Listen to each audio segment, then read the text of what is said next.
Sou Monique Miller, sou membro da família Hope, sou coordenadora de comunicação, estou na coordenação do podcast Político Trans, sou estudante de psicologia, sou travesti, tenho 24 anos e hoje nós estamos em mais um podcast.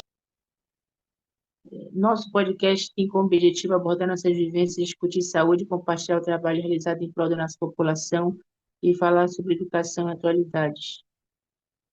Também queremos mostrar nossas singularidades e promover a visibilidade da comunidade. Vamos entrevistar Tomás Lucas.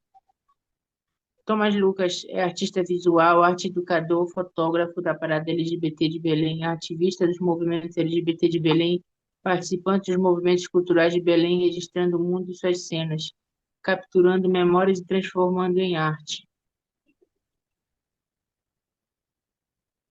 Queria agora fazer algumas perguntas para você, Tomás, Tomás Lucas. Vamos lá. Quais são as principais influências artísticas de Tomás Lucas? Olha, artísticos são vários. Eu gosto muito de representar a história da arte como um todo, né? E trabalhar através da arte como uma forma de narrativas. Então, algumas das minhas influências são, além dos clássicos, né? Picasso, Da Vinci, Monet, que trabalham a estética de uma maneira muito diferenciada para os parâmetros de hoje. Tem muitos artistas interessantes, como Susan Sontag, Celeda Tolstens, que fazem performances, e muitos fotógrafos ingleses, como Johnny Rickens, que fazem fotografias sobre o tempo e o espaço e a atualidade.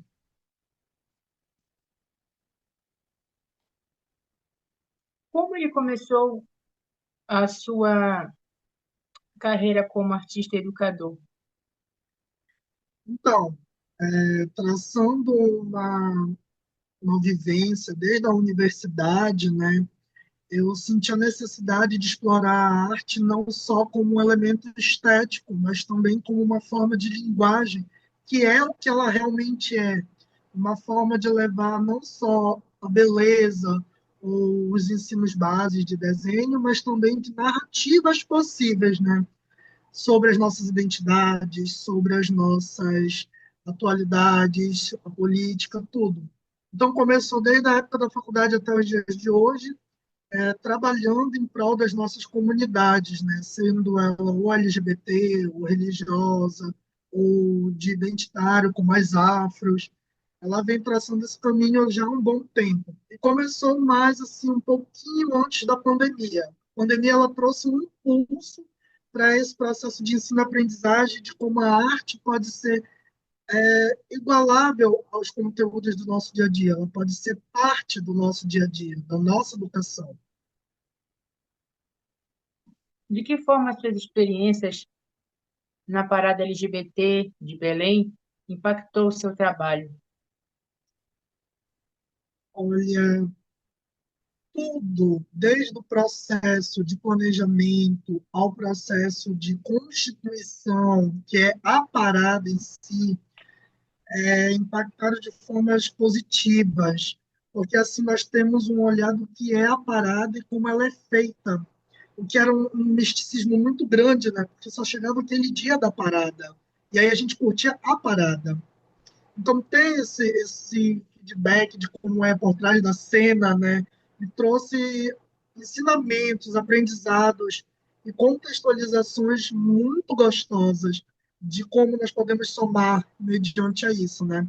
E o meu trabalho mediante a isso, em prol da nossa comunidade, que é a comunidade LGBTQI+, ele se desenvolve não só na questão do público, para o público, mas também de uma forma interpessoal, porque ele me dá não só uma visibilidade daquela alegria, daquela animação, mas do que é ser parte daquilo, né?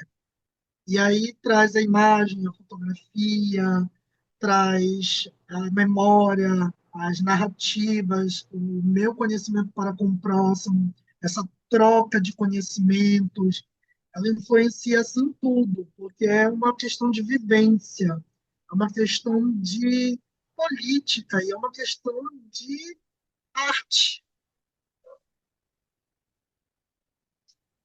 Gostaria de agradecer você ter respondido as minhas perguntas, Tomás Lucas. Foi um prazer ter você aqui no nosso podcast. E agora eu irei passar para outra apresentadora, Isis Neres. Tudo bem.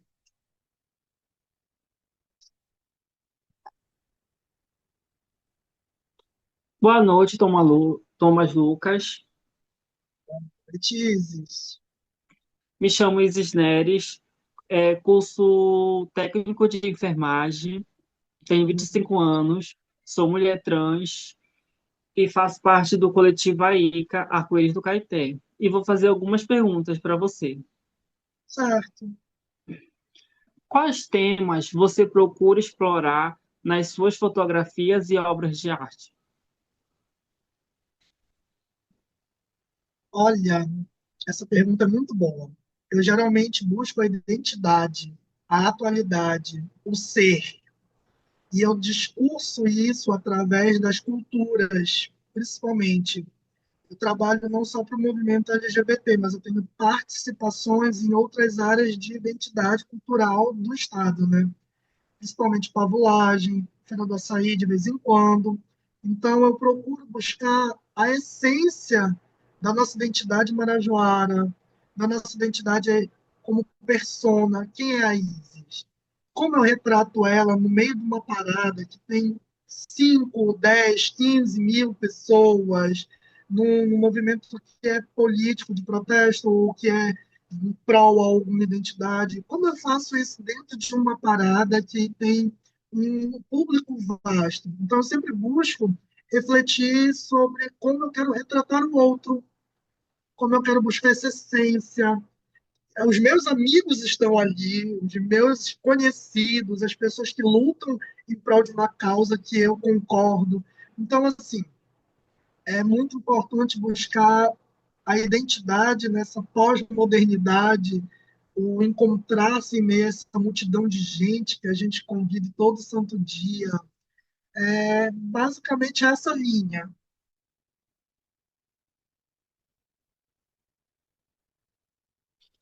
Como você procura envolver a comunidade LGBT com a sua arte? Eu trago histórias e vivências. Trago sempre a linha do identitário. Eu acolho o meu público, narrando as histórias do meu público, acrescentando ele nas minhas falas, como artista, pesquisador, fotógrafo.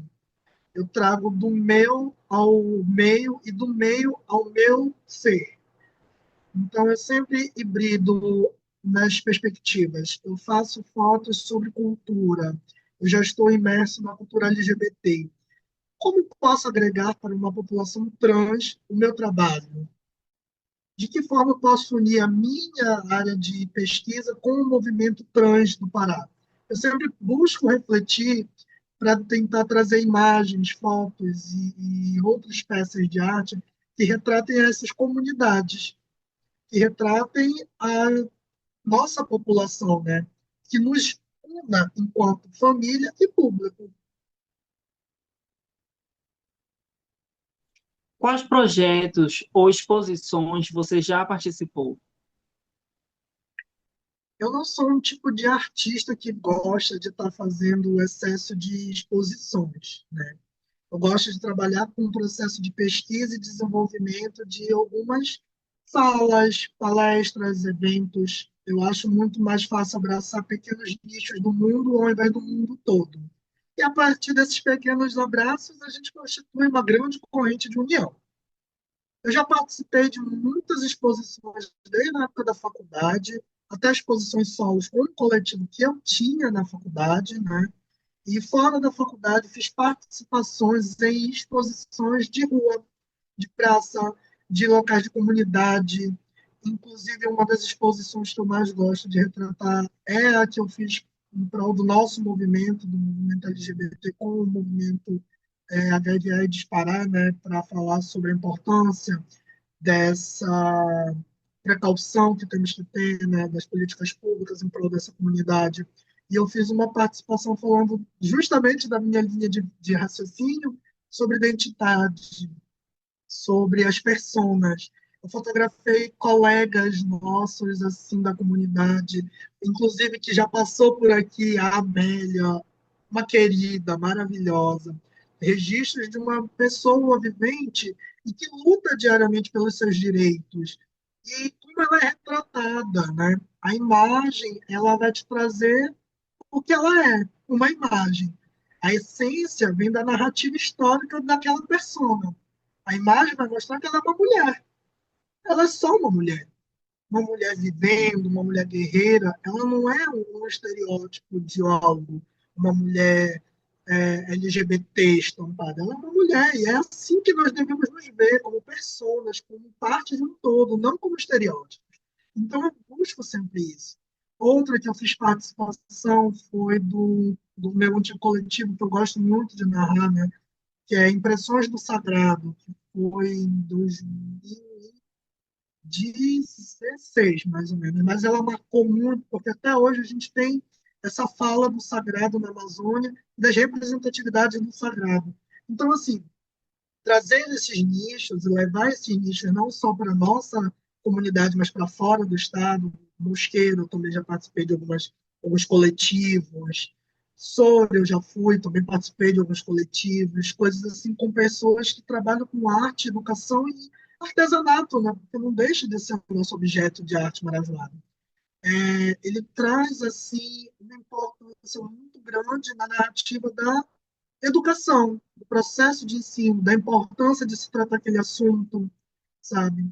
Então, eu tenho muitas participações, eu tenho muitas atuações, algumas mais visíveis, outras não tão visíveis, e algumas participações que estão me rendendo artigos, textos, criações para o futuro, onde a gente consiga fazer mais atuações no mercado de exposições e de áreas afins.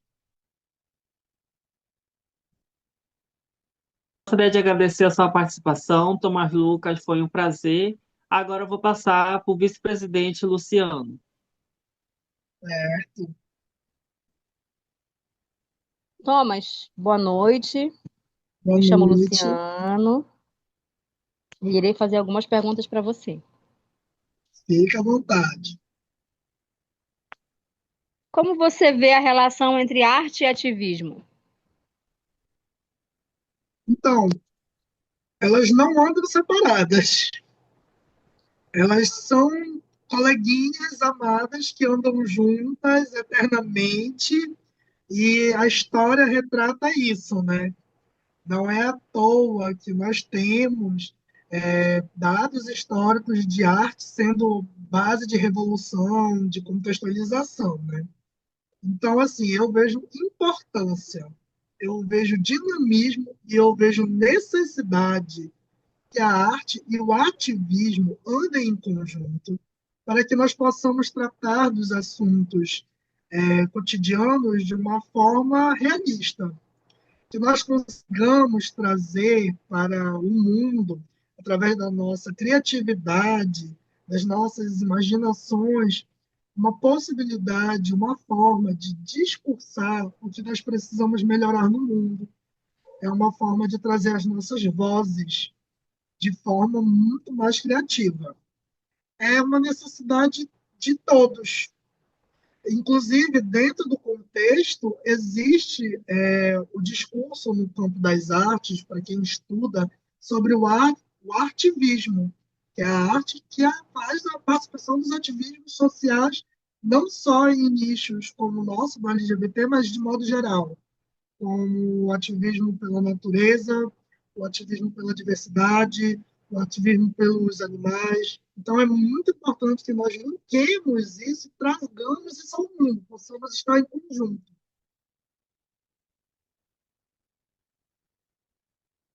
Como você imagina o futuro da arte LGBT em Belém? Eu imagino que seja um futuro promissor. Nós temos muitos artistas novos surgindo com ideias e formas de criação magníficas. Eu acredito que é um futuro que não vai ser tão distante, né? E ele vem cheio de riqueza, sendo ele cultural regional, ou seja ele cultural mundial. Estamos em um período de vida, vamos dizer assim, uma época em que a globalização ela se torna uma realidade muito mais calorosa, faz parte de nós, a tecnologia, as formas de discursar, né? Então, assim, isso impacta no campo das artes e nas formas como os artistas vão se expressar e vão trazer as novas ideias deles para nós, né? Eu vejo que é um futuro rico, cheio de conhecimento, cheio de discursos, falas, de criação, de produção. É um futuro Rainbow. Na sua vida pessoal, o que você gosta de fazer? Qual é o seu hobby? Fotografar. Como todo bom Acaba artista, trabalhando, né? eu gosto muito de ir em eventos culturais, Feira do Açaí, Carimbó da Praça. Eu gosto de passear, eu gosto de pegar um ônibus, ir em Mosqueiro, fazer um bate-volta. Então, vira e mexe, a câmera sempre está comigo, né? Então, a gente sempre traz essa possibilidade de registrar, de criar laços, memórias, de criar discursos, de criar diálogos. É uma metodologia, uma forma de vincular o que você ama fazer com o seu tempo livre de diversão. Entendi. Você já passou, já viu alguém passar por discriminação, homofobia, transfobia? Já. E, infelizmente, eu já passei por essa circunstância, foi com um colega, e é devastador saber que, em meio a tantas pessoas ricas em cultura, ainda há esse tipo de comportamento no nosso dia a dia, né? A gente batalha tanto para que isso não ocorra, mas infelizmente ainda precisamos trabalhar muito para ter a mudança de comportamento como essas. Olhando agora, no ano de 2025, você acha que mudou muita coisa ou não? É uma pergunta bem interessante para o nosso parâmetro hoje, do agora, né? Hoje é. Eu acredito muito que nós tivemos um avanço significativo, mas não tivemos aquela melhora que nós precisamos ter. Eu acredito que, por mais que seja dificultoso e lento, que a gente pense ser lento, a gente não pode deixar de agradecer e glorificar, como diz um grande amigo meu que mora lá em Cotijuba, o Rogério, por toda a nossa conquista, por tudo que a gente já vivenciou e pôde modificar, pôde acrescentar para melhor.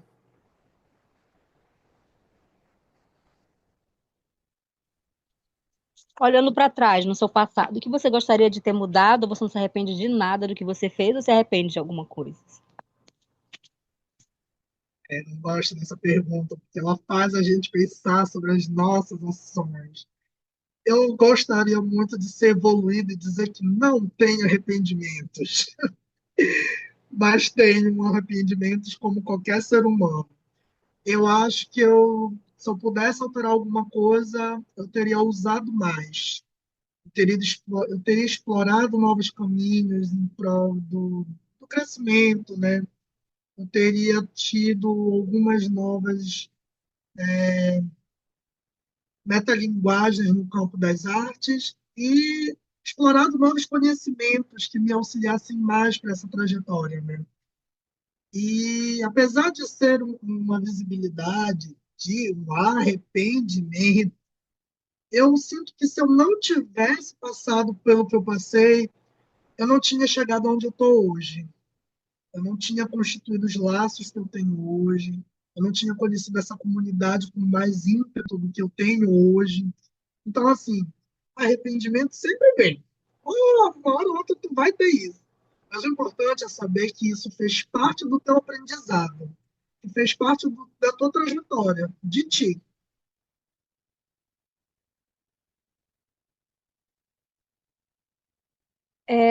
Como é para você, vendo agora, né, de 2016 para cá, vendo uma evolução de movimentos sociais, de novas caras, de novas pessoas lutando, claro que pelo mesmo propósito, mas como é para você ver que agora tem mais gente, né? Tem mais movimentos sociais? Defina a sua maneira, como você vê. Eu fico muito gratificado de ver que as pessoas elas têm tido uma força maior em prol das causas sociais, um direcionamento mais abrasivo ao acolhimento, ao próximo, às nossas dialéticas e discursos, né? Eu fico muito animado em ver que o jovem hoje, nossa geração Z, né? Ela já vem um pouco mais à frente nesse quesito, com uma tomada de consciência muito maior em certos aspectos sociais. E eu vejo que houve um amadurecimento muito grande de 2016 para cá, por exemplo, da época que eu ainda estava no processo de universidade até o tempo agora dos trabalhos, de um público com mais consciência, um público mais maduro, com mais atitude. Eu vejo que é algo muito gratificante ver que nós estamos conseguindo crescer e desenvolver todos os nossos trabalhos e ter mais fluxo nas nossas causas sociais, sendo ele LGBT, ou sendo ele negro, sendo ele pelo meio ambiente, né? Vem a COP agora e a gente já sabe que faz parte, né? E que esse público ele tem se demonstrado mais ativo, mais preocupado, indo mais em busca. Então, assim, é algo que vai melhorando com o tempo. Há sempre uma divergência ou outra, mas nós estamos juntos nisso, né?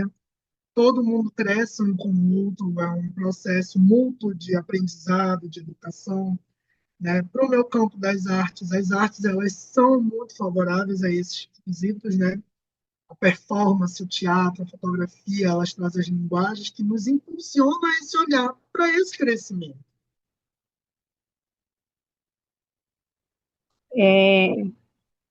Vamos falar de algo que a gente, em todo lugar, fala sobre isso, né?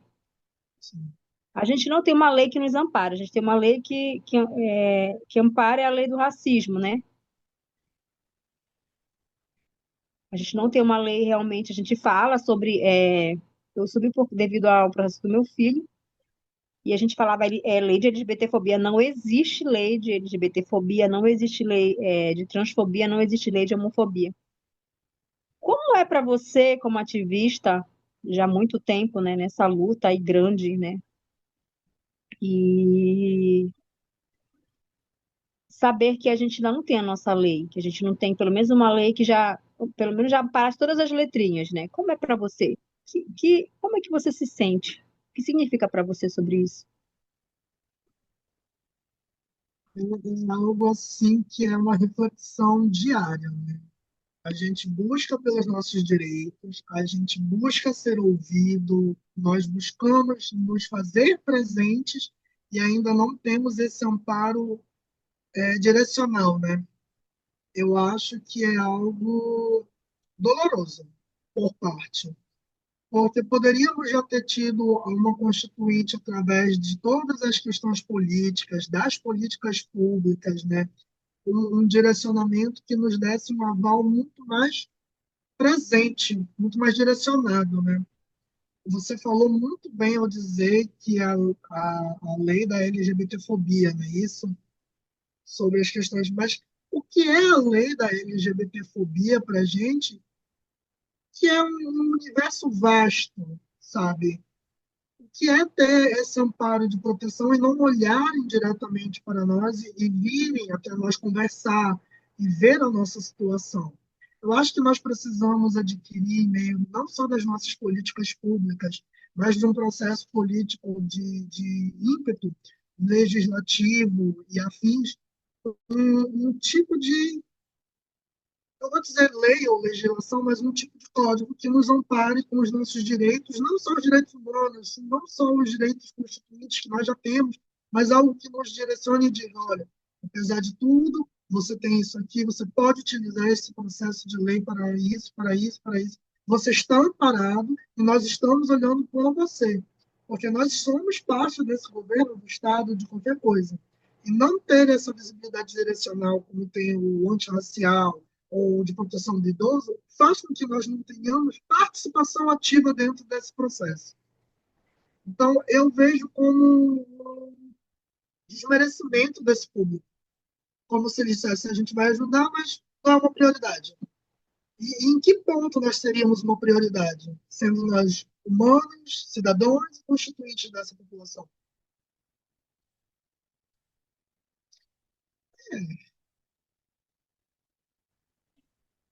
Que possa ter, né, a lei que, não, que nos ampare, que possa ser uma lei que seja detalhada, né, específica para a nossa Sim, comunidade, né, e que também quem possa usar, use com toda a responsabilidade, porque tem muitos casos de pessoas que estão usando também a lei de racismo com responsabilidade, né, tem umas pesquisas feitas, né, que estão fazendo isso com responsabilidades, então que a gente possa usar com responsabilidade, já não tem leis para a gente ainda está usando ainda com irresponsabilidade, né?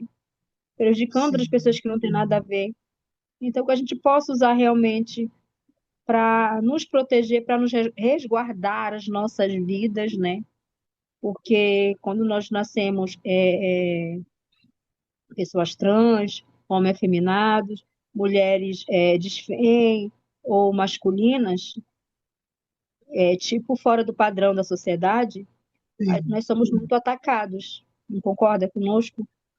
Com certeza. Eu sempre vou me remetendo aos estudos que eu leio para reviver os conhecimentos para ser transpassável, né? Até pouco tempo, nós éramos considerados um processo, ser gay, ser LGBT era considerado uma doença. Nós Então, tínhamos, assim, tinha a CID, né? isso. Então, assim, olha até onde a gente chegou. Nós conquistamos o direito de sermos reconhecidos não como uma doença, mas sim como uma população, como uma pessoa. E até que ponto, volta aquele discurso do momento anterior, né? Nós conseguimos sair da zona de ser um CID. E cadê o meu direito enquanto persona, já que você me reconhece como população? Infelizmente, a gente vivencia experiências que não deveriam ter ocorrido conosco. Infelizmente, a população e a sociedade ainda enfrentam desafios grandiosos para nos compreender enquanto pessoas. É uma questão cultural, às vezes, né? Que vem de um processo religioso ou que venha de um processo de criação. E aí vem aquela questão: em que momento eu, enquanto artista, ativista, vou poder me pronunciar com você que vive aí o seu dia a dia para me ouvir? A arte ela te aproxima muito das questões identitárias. E isso é importante ser relembrado. O processo de ser arte educador é levar o processo de ensino e aprendizado, reeducação e educação para essa sociedade, né? E, então, sempre vai ficar distinto aquela questão de em que momento eu vou ter a possibilidade de sair tranquilo na rua, ou em que momento eu vou ter aquela possibilidade de estar fazendo atuações na sociedade onde eu me sinto confortável. E isso é importante, né? Então, assim, não temos uma lei, não temos uma constituição que nos ampare diretamente. Para eles, nós somos novos. Nós somos algumas pessoas ou personalidades que estão aprendendo a ter convivência e lidar. Mas a gente não pode desistir. E eu vejo que, assim, o que nós fazemos enquanto ativistas, esse momento aqui que a gente está tendo, é importante, é uma batalha, é uma representatividade. E que faz parte de tudo aquilo que nós acreditamos, de amor, de caridade, de carinho. E acredito que seja essa linha que a gente segue, né? E que todo mundo que começa a vivenciar alguma ocorrência social, de vislumbrar um movimento, sente.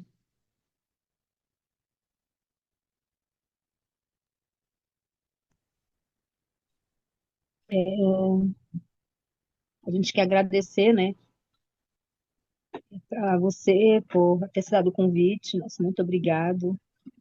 E dizer também obrigado em meu nome por você estar lutando, né? Estar no ativismo, com a sua arte, com o seu trabalho de fotografia, para dar uma visibilidade à comunidade, né? Eu sempre falo que eu agradeço as mulheres trans que foram para as ruas, as travestis que morreram por nós, mas eu também agradeço aos homens cis gays que muitos lutaram também para que muitas leis fossem chegassem até nós, né? Porque as travestis iam para rua, colocar seu corpo, né, na frente, mas os gays também, os gays cis, né, iam buscar também os nossos direitos, né, de pessoas LGBTs. Então, eu lhe agradeço muito por você estar nessa caminhada, tá? Que você tenha muita saúde, que você tenha muita paz, e você é um querido nosso, que você consiga realizar todos os seus desejos, é isso que eu quero, e peço à natureza, ao universo, para que você seja muito, muito feliz. Muito obrigada por aceitar ser entrevistado aqui pelo nosso podcast Pode Tudo Trans. Para mim é uma honra, eu fico extremamente agradecido pelo convite. Que venham outros momentos também, não só nas nossas lutas e batalhas diárias, nos nossos encontros no movimento, mas também nesse processo que vocês estão tendo do podcast e de outras atuações que venham também, porque eu sei que a família Hope vai crescer. Nós estamos juntos por isso, por essa diversidade, por essa pluralidade, por essas vozes. E eu deixo aqui uma proposta de fazermos um trabalho fotográfico juntos, trazer a visibilidade LGBT, trans, travesti, falar da importância desse reconhecimento, da visibilidade. Qualquer coisa a gente está aqui, tá bom?